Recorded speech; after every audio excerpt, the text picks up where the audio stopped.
What can I say, dear, after I say I'm sorry? You remember that voice, don't you? Smoky, soft, almost like she was singing just for you. Julie London didn't shout to be heard, she whispered, and the world leaned in. But behind the velvet tones of Cry Me a River was a woman who spent her final years in silence. No cameras, no stage, just fading photographs and whispers of what might have been. Why did she disappear so suddenly? What heartache kept her hidden? And what happened to the fortune she quietly built, then quietly let slip away? Stay with us as we trace the life, loss, and lingering mystery of Julie London. Julie London was born Julie Peck in 1926 to vaudeville performers who brought music into every room, but rarely stability. Her father's death when she was a teen left a void she never quite filled. From a young age, she found comfort in music and shadows. Moving to Hollywood, she worked as an elevator operator just to get by. But fate stepped in one afternoon when a talent agent rode up. By the time they reached the top floor, Julie's life had changed. She was beautiful, yes, but it was the silence in her eyes that caught the camera first. And just like that, the girl who rarely spoke found herself becoming a woman the whole world wanted to hear. Julie began her film career in the 1940s, but it was in music where she truly found her voice, or rather, the world found it.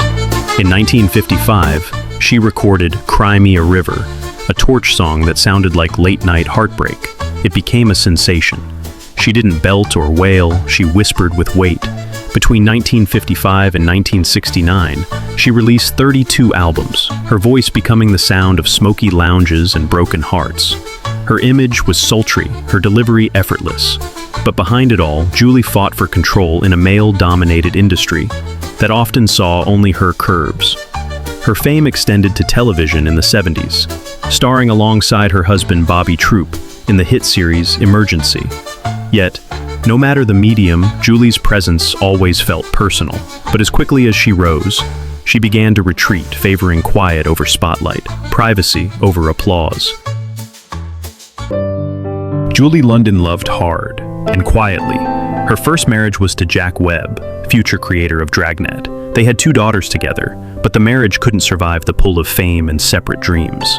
By 1954, they had divorced. Then came Bobby Troup, the man behind the song Route 66. Bobby wasn't just her partner in music, he was her partner in life. The chemistry between them was electric, both on stage and off.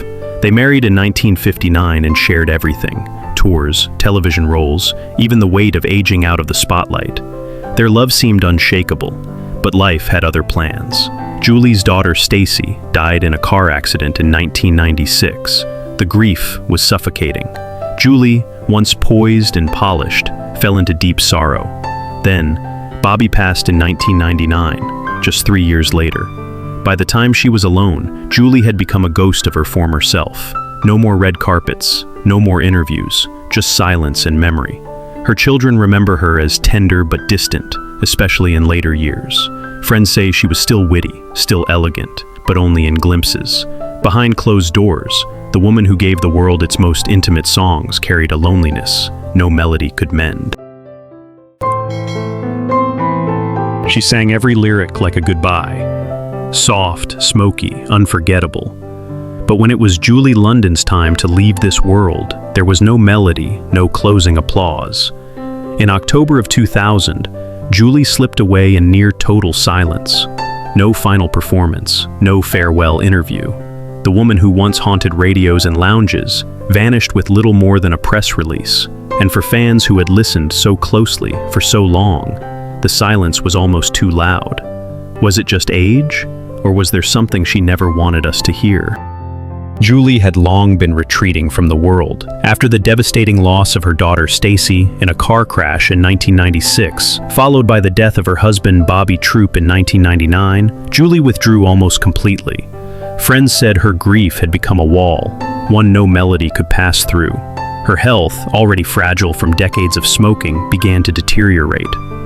A major stroke in 1995 left her weakened, both in body and in spirit. And yet, she refused most treatment, turning down therapies and visits. Some say it was her choice, a quiet protest against the long, slow decline.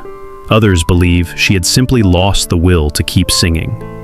By the time she died of cardiac arrest on October 18, 2000, at the age of 74, the world had already forgotten she was still here. There were no TV specials, no public mourning, just a simple family service. No fanfare, no microphone. Whispers followed. Had she left behind unfinished music, a journal, a letter for the world she once serenaded? No such records ever surfaced. Her children remained silent, honoring her wishes. Her grave rests beside Bobby's in Forest Lawn Memorial Park. Not grand, not gold, just a name carved in stone beneath trees. Quiet, like the woman herself. Julie London once filled entire rooms with her voice. Now, even her passing felt like a half-remembered song. Some believe she chose that ending, that after a life of seductive whispers, she wanted no final verse. But others wonder, was it her voice that faded, or our ability to hear her? Maybe Julie never truly stopped singing. Maybe we just stopped leaning in close enough to listen.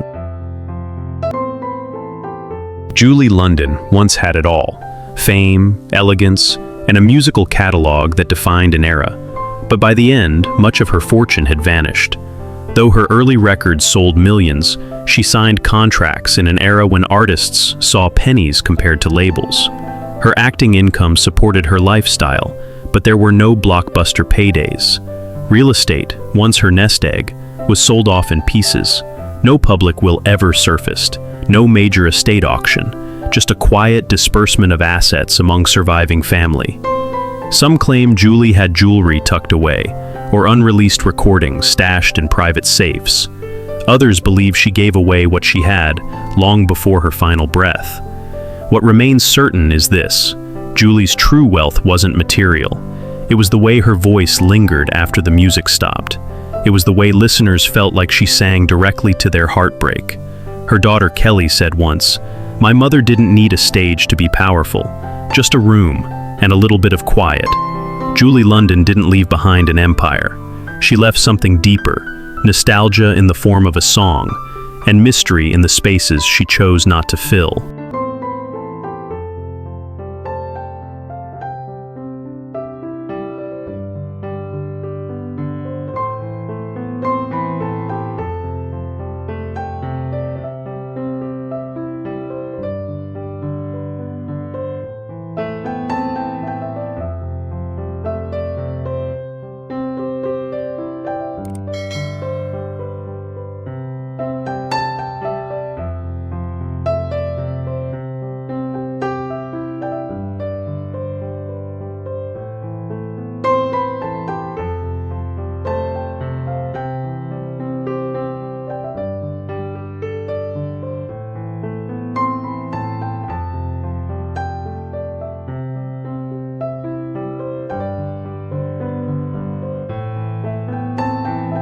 Their stories lit up our youth, and even now they still do.